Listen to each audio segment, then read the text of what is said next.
팔척귀가 여리의 영혼을 통째로 삼켜버렸다. 몸은 여리였지만 눈빛은 여리가 아니었습니다. 팔척귀, 그의 짓이었습니다. 강철이 손을 뻗었지만 여리는 차갑게 등을 돌렸습니다.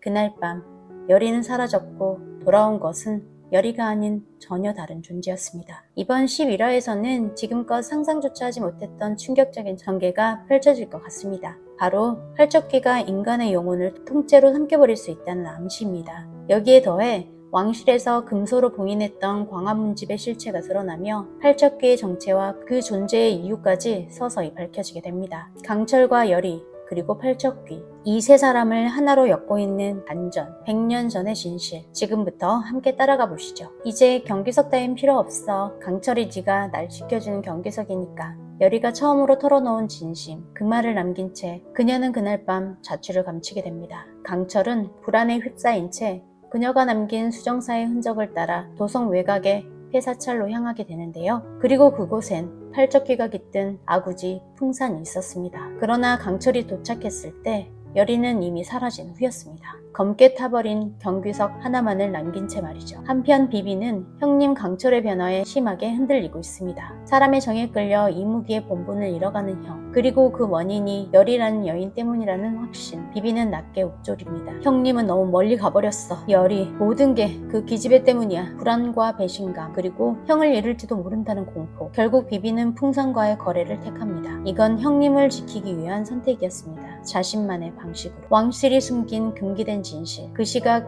왕 이정은 붕 깊숙한 서고에서 한 사서로부터 책 한 권을 건네받게 됩니다. 폐하, 혹시 이 책을 알고 계십니까? 광화문집이라 합니다. 그 이름을 듣는 순간 최현우의 표정이 굳어집니다. 그 책이 아직 남아있었다니. 그가 오랫동안 도성 구석구석을 뒤지며 찾고 있었던 단 한 권의 책, 바로 이 광화문집이었습니다. 겉으로 보기엔 조상들의 시와 문장을 담은 평범한 문집처럼 보이지만 그 속엔 왕실이 감추고자 했던 금기된 진실이 기록되어 있었습니다. 그리고 이 책 속에는 팔척귀의 정체와 직결되는 충격적인 문장이 담겨 있었습니다. 귀는 육신이 아니라 혼을 삼킨다. 사람의 영혼을 먹으면 그 육체는 살아있대. 혼은 소멸된다. 이 문장이 의미하는 바는 단 하나였습니다. 팔척귀는 자신에게 연민을 품은 존재의 영혼을 통째로 집어삼킬 수 있는 귀물이라는 것입니다. 왕가는 과거 이 금귀의 존재를 봉인하기 위해 그의 이름과 기록까지 모조리 지우려 했던 것입니다. 그 모든 진실을 담고 있는 것이 바로 광화문집이었습니다. 며칠 후 사라진 여리가 돌아왔습니다. 그러나 그녀의 눈빛이 달라졌습니다. 숨결도, 말투도, 표정도 모든 것이 여리였지만 결정적으로 여리가 아니었습니다. 강철아, 여리는 강철을 부릅니다. 여리를 찾아 헤매던 강철은 깜짝 놀라 돌아봅니다. 왜 이렇게 놀라? 내가 돌아왔잖아. 그녀의 미소는 익숙했지만 그 속엔 온기가 없었습니다. 강철은 점점 확신하게 됩니다. 지금 내 앞에 있는 건 여리의 몸을 가진 다른 존재. 이건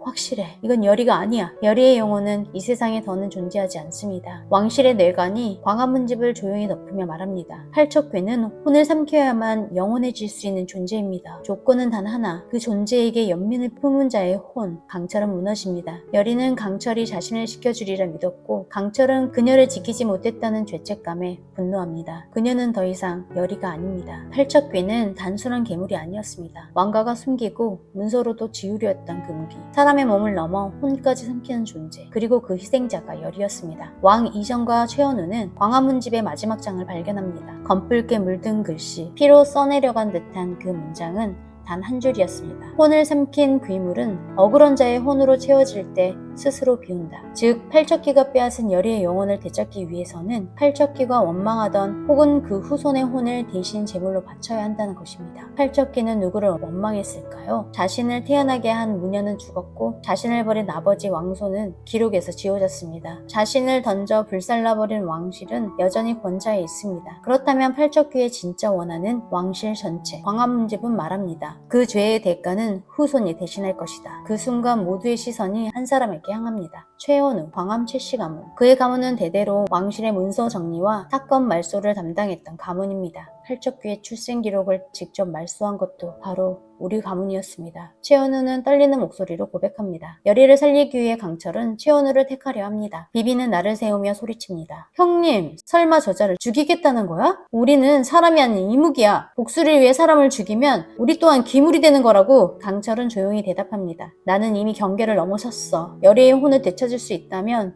난 지옥도 마다하지 않겠다. 그렇게 팔척귀를 부르는 의식은 폐사찰 가장 깊은 곳에서 진행됩니다. 그곳에서 강철은 무릎을 꿇은 최현우의 앞에 섭니다. 최현우는 담담히 말합니다. 우리가 지은 이름, 그 이름의 대가를 이제라도 치르겠습니다. 강철은 검을 꺼냅니다. 의식이 시작됩니다.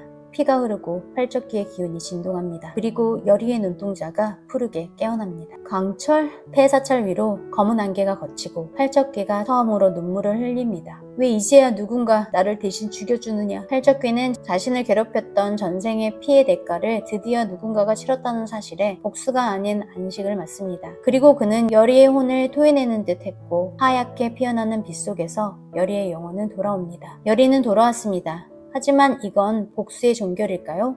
아니면 또 다른 고리의 시작일까요? 왕실의 피를 이은 자들은 여전히 살아있고 그들이 지은 죄들은 아직 하나도 드러나지 않았습니다. 팔척귀는 단지 귀물이 아니었습니다. 그는 역사 속 지워진 죄였고 그 죄의 응보가 이루어지는 순간 비로소 여리의 혼이 돌아올 수 있었습니다. 광화문집의 또 다른 장에서 팔척귀와 같은 운명을 지닌 또 하나의 지워진 존재가 등장할 것 같은데요. 여러분의 생각은 어떠신가요? 사람을 죽여서 구한 혼, 그건 정당한 구제일까요? 아니면 또 다른 저주의 시작일까요? 댓글로 여러분의 예측을 남겨주세요.